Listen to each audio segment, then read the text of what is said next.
Now we're going to take a look at our non-dominant hand, or our non-cutting hand, to see what kind of stability and control it can offer us during hair cutting.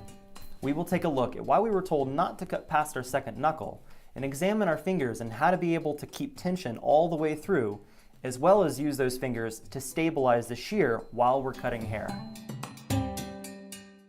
When I was taught not to cut past my second knuckle, I was under the impression that I would cut myself if I would do so.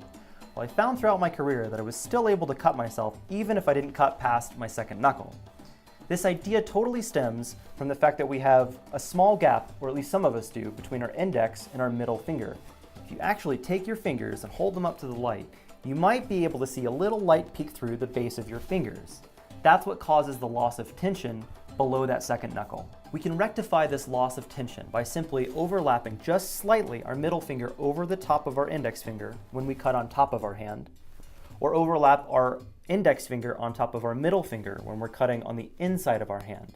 By crossing our middle finger over our index finger just slightly, we effectively close that gap between our fingers. Also, this sets us up perfectly to be able to use our index finger as almost like a cutting board for our shears when we move across. Notice my stationary blade is against my index finger. What this is going to be able to do, even though it's a little counterintuitive, is make sure that you're going to be able to cut a straighter line and prevent yourself from cutting yourself as much.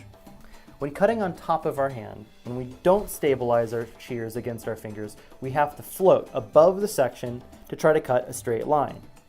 However, when we stabilize our shears against our fingers, we notice that we get a much cleaner, straighter line. Even though putting your shear against your finger might still feel a little weird, this will actually help you in stabilizing your shear and prevent you from cutting yourself. My advice is that in your spare time, slowly practice moving your shear across your index finger when you're thinking about cutting on top of your hand, and on the inside of your middle finger when you're wanting to cut on the inside of your hand, or palm to palm. This will make you feel much more comfortable when you're trying to learn the mechanics of this technique. The more you work with this technique, the more obvious it will become of the incredible control you have over your shear and the hair when cutting.